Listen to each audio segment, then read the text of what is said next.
আসসালামু আলাইকুম। সবাই কেমন আছেন? আশা করি সবাই ভালো আছেন। আজ আপনাদের জন্য নিয়ে এসেছি গল্পের অন্তিম পর্ব। আশা করি গল্পটি আপনাদের ভালো লাগবে। তাহলে চলুন শুরু করা যাক। এই বলে ওর নাকে নাক ঘষতে থাকি। দীপা চোখ বন্ধ করে অনুভব করছে আমার পরশ। আমি দীপার কোমর জড়িয়ে আছি। দীপা আমার টি শার্ট খামচে ধরে আছে। এমন সময় ছুটকি দরজা নক না করে ঘরে প্রবেশ করে। ওকে দেখে দুজনে ভেবাচাকা খেয়ে যাই। এটা কি হলো? এমন সময় ছুটকি এখানে চলে আসবে বুঝতে পারিনি। দীপা আমাকে ছেড়ে দিয়ে উঠে বসলো। আমি সেভাবেই শুয়ে ছুটকির দিকে তাকিয়ে আছি। দীপা লজ্জায় মুখ উঠাতে পারছে না। সে নিচের দিকে একদম মাথা ঝুঁকিয়ে রেখেছে। এমন অবস্থায় ছোট বোনের সামনে লজ্জা পাওয়ারই কথা। আমি যে লজ্জা পাচ্ছি না তেমনটা কিন্তু নয়। লজ্জায় আমার মুখ দিয়ে কোনো কথাই বের হচ্ছে না। কিন্তু আমাদেরকে এই অবস্থায় রেখে ছুটকি চলে না গিয়ে কোমরে হাত দিয়ে তাকিয়ে আছে।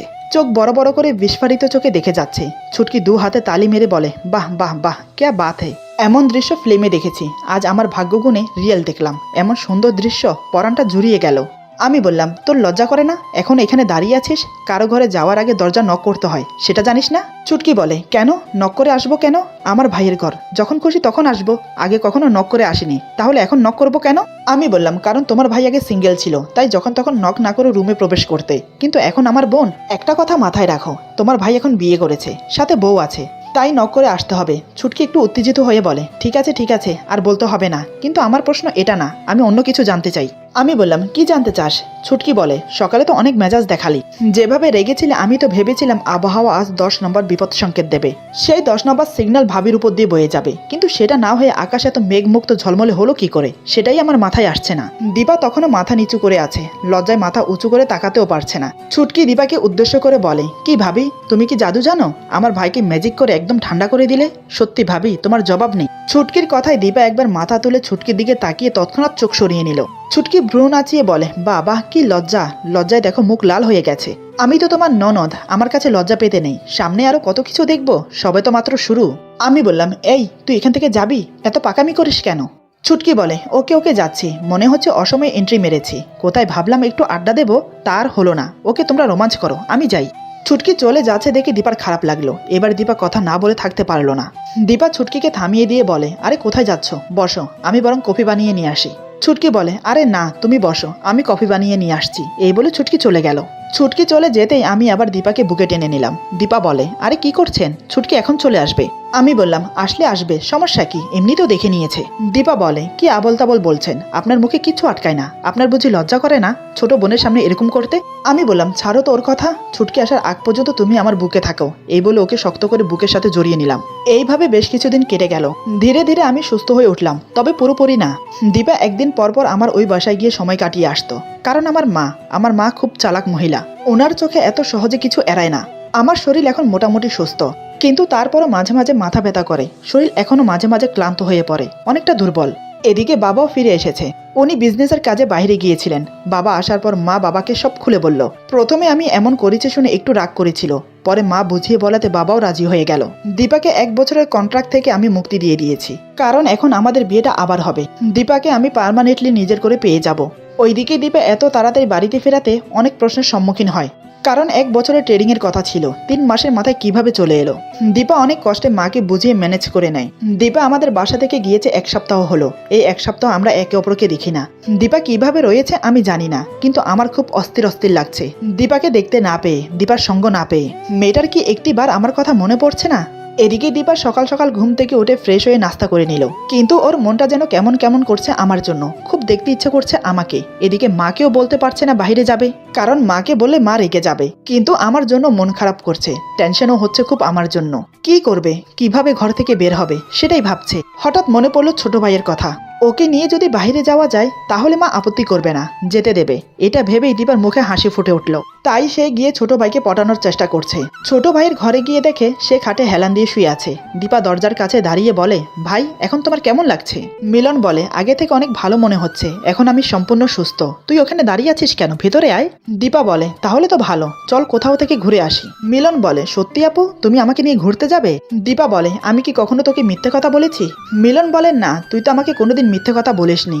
আসলে অনেকদিন থেকে তো তুই আমাকে ঘুরতে নিয়ে যাস না, আজকে আবার তুই নিজে থেকে বলছিস। আমি তো তোকে কতবার বলেছিলাম অসুখের আগে, কিন্তু তুই তো বলেছিলি হবে না, আর আজকে তুই নিজে থেকেই বলছিস, তাই একটু অবাক হচ্ছি আর কি। দীপা বলে, আরে এতে অবাক হওয়ার কি আছে, এখন কি যাবি নাকি আমি একা যাব? মিলন বলে, আরে আপু, আমি আবার কখন বললাম যে আমি যাব না? আমি তো বলছি আমি যাব। দীপা বলে, তাহলে আমি আম্মুকে যেভাবে হোক ম্যানেজ করব, কিন্তু তুই সেখানে একটা কথাও বলবি না, আমি যেটা বলতে বলবো সেটাই বলবি, কি মনে থাকবে তো? মিলন বলে, আগে তো বুঝিনি, কিন্তু এখন ঠিক বুঝতে পারছি তুই বাইরে যেতে চাস। কিন্তু আম্মু তোকে একা যেতে দেবে না, তাই তুই আমাকে সঙ্গে করে নিয়ে যাবি, তাই তো? দীপা মেয়েকে রাগ দেখিয়ে বলে, দেখ বেশি বুঝবি না, আমি যেটা বলছি সেটাই কর। যদি তুই না করিস তাহলে আমি একা চলে যাব, আম্মু আমাকে কিচ্ছু বলবে না, আমি আমার বান্ধবীকে দেখতে যাব। মিলন বলে, আরে আমি কি বলেছি যে আমি যাব না? ওকে আমি রাজি, চল এখন। এরপর ওরা রেডি হয়ে মায়ের রুমে গেল। দীপা মাকে বলে, আম্মু একটা কথা বলি। মা বলে, বল শুনি, কি বলতে চাস? আর তোরা দুজন এভাবে সেজে গুজে কোথায় যাচ্ছিস? দীপা বলে, আম্মু আর বলো না, তোমার ছেলের যন্ত্রণা আর নিতে পারছি না। ও নাকি ঘুরতে যাবে, বাসায় নাকি ওর আর ভালো লাগছে না, তাই ওকে নিয়ে একটু ঘুরতে যাব। এই বলে দীপা ভাইয়ের দিকে আর চোখে তাকিয়ে দেখে সে অবাক হয়ে দীপার দিকে তাকিয়ে আছে। সে হয়তো ভাবতে পারেনি দীপা এমন কিছু বলবে। মা বলে, হয়তো খারাপ লাগছে তাই তোকে জোর করছে, ছেলে মানুষ তো, বাসায় আর কতক্ষণ বন্ধ থাকবে। মায়ের কথা শুনে দীপা মনে মনে খুশি হলো। দীপা বলে, ওকে আম্মু, তাহলে আমরা এখন যাই। এই বলে মায়ের রুম থেকে বেরিয়ে এসে যে না বাইরে যাওয়ার জন্য পা বাড়ালো, তখনই কলিং বেল বেজে উঠলো। মিলন বলে, আরে আপু, এত সকাল সকাল আবার কে চলে আসলো? দীপা বলে, আমিও তো সেটাই ভাবছি, এত সকাল সকাল খেয়ে চলে আসলো, তাও আবার আমাদের বাসায়। মিলন বলে, আরে আপু, এখানে দাঁড়িয়ে বকবক করলে কি হবে, দরজাটা খুলে দেখ কে এসেছে। দীপা বলে, আরে যাচ্ছি তো, তুই এরকম করে বলছিস কেন আমাকে? আমি না তোর বড় আপু হই? দীপা কথাটা বলতে বলতে এসে দরজা খুলে দিল। দরজা খুলে সামনে থাকা মানুষটাকে দেখে ওর হৃদয়ের স্পন্দন অনেক জোরে বেড়ে গেল।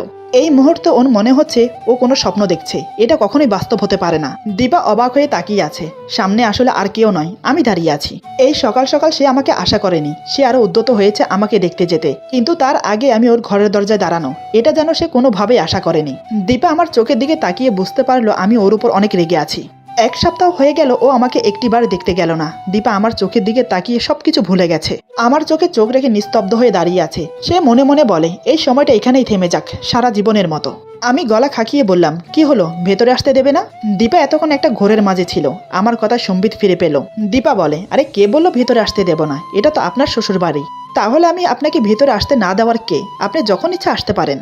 আমি বললাম, সেটা তো ভালো করেই বুঝতে পারছি, এখন যেভাবে দরজার সামনে দাঁড়িয়ে আছেন মনে হচ্ছে এখান থেকে তাড়িয়ে দেবেন, যদি তাড়িয়ে দিতে চান তাহলে চলে যাচ্ছি। দীপা মনে মনে বলে, আরে বাবা, এটা কি হয়ে গেল? আমি তো ভেবেছি যে এখন রাগের বসে আমাকে কি না কি করে বসে, কিন্তু আমার ভাবনা উল্টাপাল্টা করে দিয়ে এখন দেখছে একদম শান্ত শিষ্ট মানুষের মতো আচার আচরণ করছে। ব্যাপারটা কি? নাকি সবকিছু তুলে রাখছে সুযোগে সদ্ব্যবহার করার জন্য? মিলন বলে, আরে আপু, কে এসেছে? ওখানে দাঁড়িয়ে কি করছিস? আর লোকটা কে? দীপা বলে, একটু পরে সব বুঝতে পারবি, লোকটা কে আর কে এসেছে। এখন মুখটা বন্ধ করে ওখানে বসে থাক, আর আমরা কোথাও যাচ্ছি না। মিলন বলে, আপু, এটা কিন্তু ঠিক না, তুমি আমাকে বললে যে তুমি তোমার বান্ধবীকে দেখতে যাবে, তোমার বান্ধবী অসুস্থ, আর তুমি এখন বলছো কোথাও যাবে না। আমি কত আশা নিয়ে ভাবলাম যে অনেকদিন পর বাসা থেকে বের হব, কিন্তু তুমি আমার সব আশা শেষ করে দিলে। আমি এটা কখনোই মেনে নেব না, তুমি আমাকে বাইরে নিয়ে যাবে, এটাই ফাইনাল। আমি বললাম, বুঝলাম না, আপনার কোন বান্ধবী অসুস্থ যাকে দেখার জন্য এত সকাল সকাল বাসা থেকে বের হচ্ছেন? দীপা বলে, সেটা না হয় পরে বলি, কিন্তু তার আগে আপনার বিচার আছে, আপনি আমাকে আপনি আপনি করছেন কি জন্য? আমি ওর কথা পাত্তা না দিয়ে বললাম, ওকে আমি চলে যাচ্ছি, তাহলে আপনি যেখানে যাচ্ছিলেন সেখানে যান, ডিস্টার্ব করা ঠিক হবে না। দীপা বলে, এই যে মিস্টার, হ্যালো শুনুন, আপনাকে বলছি, আর একবার সামনে বাড়ালে না পা ভেঙে হাতে ধরিয়ে দেব। ভিক্ষুকদের মতো হাতে একটা বাটি ধরিয়ে দিয়ে 3 রাস্তার মোড়ে বসিয়ে রাখবো, ভিক্ষা করে খাবেন। আমি ওর কথা শুনে বললাম, তাও হয়তো ভালো হবে, তাহলে হয়তো কেউ আমাকে না বলে কোথাও যেতে পারবে না, অন্তত বলে যাবে। দীপা বলে, এত বাহানা না করে যদি আপনি আমার জায়গায় থাকতেন তাহলে বুঝতে পারতেন ব্যাপারটা কোথা থেকে কোথায় যায়। আমি বললাম, তাই বলে কাউকে মিথ্যে বাহানা দেখিয়ে চলে আসাটা কি ঠিক? এক সপ্তাহ পর্যন্ত আমার থেকে দূরে থাকাটা কি ঠিক? আমাকে কষ্ট দেওয়াটা কি ঠিক? দীপা বলে, আচ্ছা আপনি কি বোঝাতে চাচ্ছেন? আপনি এভাবে রাস্তায় দাঁড়িয়ে চিৎকার করে করে আমার সাথে কথা বলবেন, আর আমি আপনার সাথে চিৎকার করে করে কথা বলবো? রাস্তার লোক সব শুনবে আর বলবে, বাহ কি সুন্দর জুটি, যে রাস্তায় দাঁড়িয়ে কি সুন্দর ঝগড়া করছে। আপনি কি এখন বাড়ির ভিতরে আসবেন নাকি? আমি বললাম, কই, আপনি তো তাড়িয়ে দিচ্ছেন, তাই তো রাস্তায় দাঁড়িয়ে আপনার সাথে কথা বলতে হচ্ছে। আপনি কি আমাকে বলেছেন একবারের জন্য যে ভিতরে আসুন বসে কথা বলে? না, একবারও বলেননি। আমি সেই কখন থেকে দরজার সামনে দাঁড়িয়ে আছি। দীপা বলে, বেশি বোঝার চেষ্টা করবেন না, এখন ঝগড়া করার কোনো ইচ্ছা আমার নেই, চুপচাপ বাড়ির ভিতরে চলে আসুন, নয়তো আমি কি করব নিজেও জানি না। আমি বললাম, আমি আজকে এটা দেখতে চাই যে আপনি কি করতে পারেন, আমি ভেতরে যাব না, এখান থেকে চলে যাব। এই বলে 2 কদম এগিয়েছি, ঠিক তখনই দীপা ছুটে এসে পেছন থেকে আমার টি শার্ট খামছে ধরে। আমি কিছু বুঝে ওঠার আগে সে আমাকে টানতে টানতে বাড়ির ভিতরে নিয়ে গেল। আমি ভাবতে পারিনি ও এরকম করবে। আমি একটু মেকি রাগ দেখিয়ে বললাম, আমার কপালে যে কি লেখা আছে আল্লাহই জানে। যে ছেলে আমি এতটাই রাগী ছিলাম, এখন তো আপনাকে আমি কিছুই বলতে পারছি না। কেন জানেন? শুধু এটা আপনার বাড়ি বলে তাই আপনাকে সম্মান করছি, নয়তো যে কি করতাম সেটা নিশ্চয়ই আপনি ভালো করে জানেন। দীপা বলে, যাই হোক, অনেক ভালো হলো, তাহলে এখন আমি আমার বাড়িতে আপনাকে বেঁধে রাখবো, আর যখন যেটা খুশি সেটাই করব। আপনি কিছু বলতে পারবেন না, কারণ এটা আমার বাসা। আপনি আমাকে এখানে সম্মান করবেন। এদিকে মিলন এসব দেখে অবাক হয়ে বলে, আরে আপু, এসব কি হচ্ছে? এ ভাইয়াটা কে? আর তুমি তাকে এরকম করে টেনে বাড়ির ভিতরে নিয়ে আসলে কেন? আমি বললাম, আরে ভাই আর বলো না, তোমার দাজ্জাল আপু আমার কাছ থেকে 5,000 টাকা নিয়েছে। সেই টাকা নিতে আসে তোমার আপু আমাকে বেঁধে রাখছে। যেখানে আমার কথা ছিল যে তোমার আপুকে বেঁধে রাখবো, সেখানে সবকিছু উল্টা হয়ে যাচ্ছে। তুমি বিচারটা করে দাও তো। দীপা বলে, এই যে মিস্টার, নেকামো করবেন না, বুঝতে পারছেন? একটু ঢং করার চেষ্টা করবেন না, তাহলে কিন্তু আরো বড় বিপদে পড়বেন। যেহেতু এখানে এসেছেন আর আপনার বাড়ি যাওয়া হচ্ছে না, বাসায় ফোন করে বলে দেন যে আপনি কিডন্যাপ হয়েছেন, টাকা লাগবে 2 লক্ষ। আমি বললাম, আমি ফোন করতে যাব কেন? যেহেতু আপনি আমাকে কিডন্যাপ করেছেন, তাই আপনি বাসায় ফোন করে বলে দেন কত টাকা লাগবে। শুধু কষ্ট করে আপনার পরিচয়টা দিয়ে দিবেন যে আমি অমুক। দীপা বলে, আপনার দেখছি সাহস কম না। আমি আপনাকে এখানে বেঁধে রাখবো, তাও আপনার কষ্ট হচ্ছে না? ব্যাপার কি? আমি বললাম, জানেন আমার বউটা না অনেক পচা, আমাকে না বলে হুট করে যেখানে খুশি সেখানে চলে যায়, আমার মূল্য সে দেয় না। দীপা বলে, আপনি হয়তো আপনার বউকে ভুল বুঝতেছেন, আপনি একটু ভেবে দেখবেন আপনি আপনার বউকে কিভাবে বিয়ে করেছেন। মিলন বলে, আপু, তার মানে তুমি কি ওনার বউকে চেনো? আমি বললাম, আরে ভাইয়া, শুধু চেনে না, তার সবকিছু জানে। দীপা বলে, এই যে মিস্টার, আমি কিন্তু তাকে চিনি না, আপনি শুধু শুধু এখানে আমাকে পেঁচাচ্ছেন কেন? আমি বললাম, দেখুন, একদম ন্যাকামি করবেন না, বিয়ের সময় কিন্তু আপনি উপস্থিত ছিলেন। মিলন বলে, আরে হাওয়া, এসব কি হচ্ছে? আমি তো কিছুই বুঝতে পারছি না, সব আমার মাথার উপর দিয়ে যাচ্ছে। দীপা বলে, তোকে কিছু বুঝতে হবে না ভাই, তুই শুধু আম্মুকে একটু বল একজন মেহমান এসেছে, তার জন্য নাস্তা তৈরি করতে। দীপার কথা শুনে মিলন চলে গেল। আমি বললাম, আমি নাস্তা খাবো না, আমি আম্মুর কাছে যাব। আমার কথা শুনে দীপা হো হো করে হেসে উঠল। দীপা হাসতে হাসতে বলল, ছোট বাচ্চা নাকি, ন্যাকামো করছেন? আমি বললাম, না, আমি আপনার মতো ডাইনির কাছে থাকবো না, আমি আমার আম্মুর কাছে চলে যাব, আমার আম্মু অনেক ভালো। দীপা বলে, তাহলে এখানে এসেছেন কি জন্য? একদম পিটিয়ে ফালুদা বানিয়ে ফেলবো, চুপচাপ রুমে আসুন। আমি বললাম, না, রুমে যাব না, এখানে যেটা করছেন না জানি রুমে গেলে কি কি করবেন বুঝতে পারছি না, তাই ভয় হচ্ছে। দীপা বলে, দেখুন, বেশি ন্যাকামো করার চেষ্টা করবেন না, যেটা বলছি সেটাই করুন, নয়তো যে কি হবে বুঝতে পারছি না। আমি বললাম, তার জন্যই তো বলছি আমাকে ছেড়ে দেন, আমি বাসায় যাব, আমি এখানে থাকবো না, প্লিজ। দীপা বলে, বাসায় যাবেন মানে? বউকে ছাড়া তো আপনার বাসায় ভালো লাগছে না, এই জন্যই তো সকাল সকাল চলে এসেছেন বউয়ের কাছে, আর এখন বলছেন বাসায় যাবেন? ব্যাপার কি মিস্টার? হ্যাঁ, কথাগুলো দীপা আমার কানের কাছে ফিস ফিস করে বলল। আমিও দীপার কানের কাছে ফিস ফিস করে বললাম, বউটা তো অনেক ছলনাময়ী, তাই দেখতে আসলাম কি করছে, বাসায় একা একা ভালো লাগছে না। দীপা বলে, বউটা তো আর ইচ্ছে করে ছলনাময়ী করেনি, বিপদে পড়েই করেছে, সেটা কি একবারও ভেবেছেন? আমি বললাম, তার জন্যই তো একেবারে সরাসরি দেখতে আসলাম যে ছলনাময়ী কি করছে। দীপা বলে, এই যে মিস্টার, আরেকবার ছলনাময়ী বললে না একদম মেরে পুঁতে ফেলবো। আমি বললাম, আপনি কিন্তু এবার সীমা ছাড়িয়ে যাচ্ছেন, আমি বলছি তো আমি বাসায় যাব, এখানে থাকবো না। দীপা বলে, আমি এর থেকেও সীমা ছাড়িয়ে যেতে পারি, যদি আপনি আমার কথা না শুনেন তো। আমি বললাম, রুমের ভিতর যেতে পারি, তবে একটা শর্ত আছে, যদি শর্ত মানো তাহলে যাব, যদি না মানো তাহলে এখন আমি বাসায় চলে যাব। দীপা বলে, উফ, আপনি চুপ করবেন, এখন কিন্তু বেশি বাড়াবাড়ি হয়ে যাচ্ছে। আমি বললাম, আমি চুপ করব না, দেখি কি করতে পারো তুমি। আমার কথা শুনে দীপা আমার হাত ধরে টানতে টানতে ওর রুমে নিয়ে গেল। রুমে নিয়ে গিয়ে দরজাটা বন্ধ করে দিল। দীপা মনে মনে বলে, কত বড় সাহস, আমাকে বলে আমি কি করতে পারি, দাঁড়াও দেখাচ্ছি মজা। আমি অবাক হয়ে বললাম, তোমার আবার কি হলো, এভাবে দরজা বন্ধ করে দিলে কেন? বাসার সবাই কি ভাববে? দীপা বলে, সেটা না হয় আমি বুঝে নেব বাসার লোক কি বলবে, কিন্তু আপনি একটু আগে কি বললেন, আমি যা খুশি তাই করতে পারবো আপনার সাথে, তাই তো? তাহলে আমার এখন যা ইচ্ছে তাই করব, কিন্তু আপনি এখন চুপচাপ সহ করবেন, একটু কথা বলার চেষ্টা করবেন না, বুঝেছেন মিস্টার? আমি বললাম, দেখো, এমন কিছু করো না যাতে আমি আমার সীমা লঙ্ঘন করতে বাধ্য হই। দীপা বলে, দেখুন, আমি আর আপনাকে ভয় পাই না, বুঝেছেন মিস্টার? সেটা তো আমি অনেক আগেই আপনাকে বলে দিয়েছি, তাই শুধু শুধু হুমকি দিয়ে লাভ কি, আমাকে কোনো লাভ নেই, বুঝেছেন? এই বলে দীপা আমার দিকে 1 পা 2 পা করে এগোতে থাকে, এদিকে আমি 1 পা 2 পা করে পিছোতে থাকি। আমার এই কাণ্ড দেখে দীপা মজা নিচ্ছে। দীপা বলে, আরে আপনি পিছিয়ে যাচ্ছেন কেন, বুঝতে পারছি না, ভয় পাচ্ছেন নাকি আমাকে? আমি বললাম, তুমি কে যে তোমাকে আমি ভয় পাবো? দীপা বলে, আমিও তো সেটাই ভাবছি, আমি কে যে আমাকে আপনি ভয় পাচ্ছেন আর পিছিয়ে যাচ্ছেন, ব্যাপারটা কি? ওখানে দাঁড়িয়ে থাকুন। আমি বললাম, সেটা একান্তই আমার ব্যাপার, আমি দাঁড়িয়ে থাকবো না পিছিয়ে যাব না সামনে এগিয়ে যাব, সেটা একান্তই আমার ব্যাপার, তোমাকে বলতে যাব কেন? দীপা বলে, ইস, সেদিন তো আমি আপনাকে অনেকবার বলেছিলাম আজকে আমার কোনো মোড নেই, বা আপনাকে সহ করার মতো ক্ষমতা নেই, আমাকে ছেড়ে দিন। কিন্তু আপনি কি করেছিলেন? ছেড়ে দেননি, তাহলে আপনি একটু ভেবে দেখুন আজকে আমি আপনার সাথে কি কি করতে পারি। আমি বললাম, দেখো, যেটা করবে ভেবে চিন্তে করবে, পরে আবার নিজে কষ্ট পেও না, বুঝেছো? যেহেতু আমি একটু অসুস্থ, আমি সেরকম ভাবে প্রস্তুত নই, যদি তুমি জোর করে করতে চাও আমি বাধা দেব না, কিন্তু একটু ভেবে দেখবে, যদি আমার কিছু হয় তখন। আমার কথা শেষ হতে দিল না, তার আগেই দীপা আমাকে ধাক্কা মেরে বিছানার উপর ফেলে দেয়, তারপর আমার উপর উঠে বসে। আমি বললাম এটা কিন্তু একদম ঠিক হচ্ছে না, একটু ভেবে দেখো, যখন আমি সুস্থ হব তখন তুমি একটু অসুস্থ হলেও কিন্তু আমি তোমাকে ছেড়ে দেব না। দীপা আমার কথা না শোনার ভান করে ওর ঠোঁট জোরে আমার ঠোঁটের কাছাকাছি নিয়ে আসে। দীপার মাঝে আজ অন্যরকম ফিলিংস কাজ করছে, কেন সেটা সে জানে না, হয়তো এটাই স্বাভাবিক। ভালোবাসার মানুষকে কাছে পেলে নিজেকে হয়তো ধরে রাখা খুব কষ্টকর। দীপা আস্তে আস্তে আমার ঠোঁটের সাথে নিজের ঠোঁট ডুবিয়ে দিল। আমি বাধা না দিয়ে ওর কোমর শক্ত করে জড়িয়ে ধরেছি। এক ঝটকায় ওকে আমার উপর থেকে নিজের বুকের নিচে নিয়ে এলাম। এখন আমি দীপার উপরে, একে অপরের ঠোঁটে কিস করেই যাচ্ছি। দীপা দু হাতে আমার গলা জড়িয়ে চুল খামছে ধরে আছে। আমি এক হাতে ওর বুক ধরতে ও কেঁপে ওঠে। দীপার ঠোঁট ছেড়ে দিয়ে ওর কানের নিচে ঘাড়ের কাছে মুখ গুজে দিলাম। দীপা আমার প্রতিটা স্পর্শে কেঁপে কেঁপে উঠছে। বেশ কিছুক্ষণ এভাবে চলতে থাকলো। হঠাৎ দীপা আমাকে ছেড়ে দিয়ে আমার চোখের দিকে তাকিয়ে আছে। দীপা আমার চোখের দিকে তাকিয়ে বুঝতে পারলো আমার চোখ বলছে চলো আমরা মিশে একাকার হয়ে যাই। কিন্তু এখন এটা করা ঠিক হবে না, যেহেতু আমি অসুস্থ। যদি কোনো কিছু হয়ে যায় তাহলে সারা জীবন দীপাকে পস্তাতে হবে। তাই দীপা আমাকে ছেড়ে উঠে যায়। আমি বললাম কি হলো, সব শেষ? দীপা বলে আমার ইচ্ছে হয়েছে তাই ছেড়ে দিলাম, যখন আবার ইচ্ছে হবে তখন আবার ধরে নেব। আমি বললাম ভীতু কোথাকার, তোমার দ্বারা কিচ্ছু হবে না, আমি ভালো করেই জানি। দীপা বলে আমার দ্বারা সব হবে, এমনকি বাচ্চা কাচ্চাও হবে, বুঝেছেন? এই বলে জিভে কামড় দিয়ে বলে হাই হাই, এটা আমি কি বলে ফেললাম, নিজের উপর কোনো কন্ট্রোল নেই। আমি বললাম হাই আল্লাহ, এটা আমি কি শুনলাম, আমি তো এখনো এসব নিয়ে ভাবিনি। আর তুমি তো দেখি বাচ্চা পর্যন্ত চলে গেছো, তাহলে চলে আসো, বাচ্চার ব্যবস্থা হয়ে যাক। দীপা বলে আমার যখন দরকার হবে আমি নিয়ে নেব, আপনাকে বলতে হবে না। এখন উঠুন, ফ্রেশ হয়ে নিন, নাস্তা করুন, সকাল থেকে মনে হয় কিচ্ছু খাননি। বউ পাগল কোথাকার, বউয়ের জন্য সকাল সকাল চলে এসেছে। আমি বললাম বউ যদি মিথ্যাবাদী হয় তাহলে তো একটু তাকে কড়া শাসন করতেই হয়। দীপা বলে এই যে মিস্টার, ভালো হবে না বলে দিচ্ছি, কথায় কথায় মিথ্যাবাদী বলবেন না। মিথ্যাবাদী কে? হ্যাঁ, মিথ্যাবাদী কে? আমি বললাম কি ডাইনি বউ রে বাবা, এই বউ নিয়ে সারা জীবন সংসার করতে হবে? আগে তো কত ভদ্র দেখেছিলাম, কিন্তু এখন তো দেখি পুরোই ডাইনি।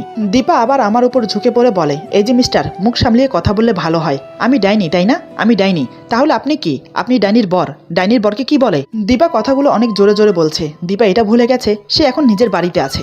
আমি বললাম তুমি হয়তো ভুলে যাচ্ছ, এটা তোমার বাসা। মা নিশ্চয় এ ব্যাপারে কিছুই জানে না, তাই এত জোরে জোরে চিৎকার করে কথা না বললেই ভালো হয়।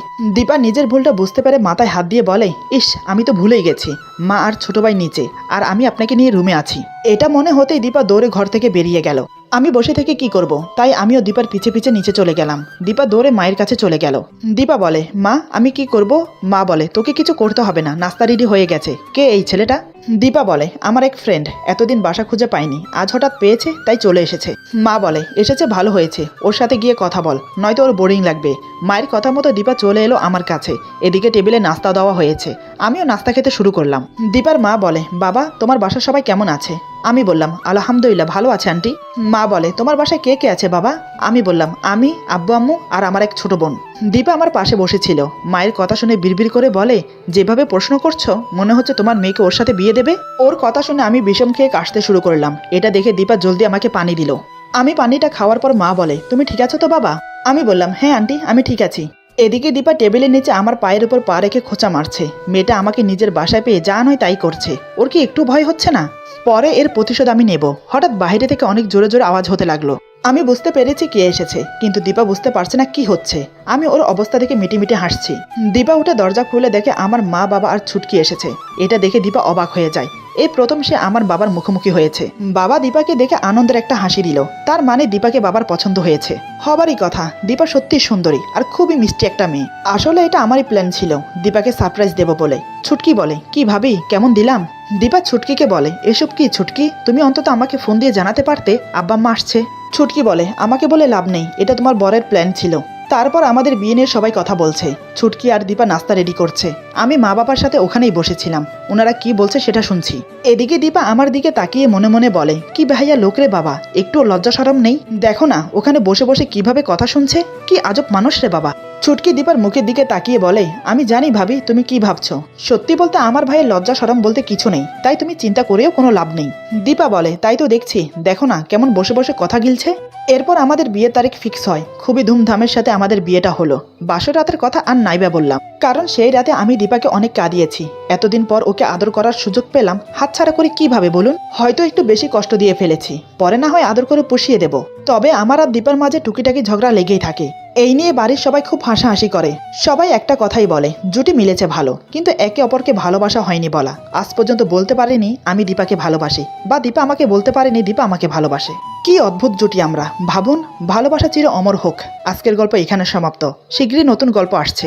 আশা করি গল্পটি আপনাদের ভালো লাগবে। যদি ভালো লাগে তাহলে লাইক, কমেন্ট এবং সাবস্ক্রাইব করে আমাদের পাশে থাকুন। পাশে থাকা বেল আইকন প্রেস করে দেবেন, তাহলে আমাদের নিত্য নতুন ভিডিও আপনাদের কাছে পৌঁছে যাবে। সবাই ভালো থাকবেন, সুস্থ থাকবেন আর বন্ধুদের সাথে বেশি বেশি করে শেয়ার করবেন। আল্লাহ হাফিজ।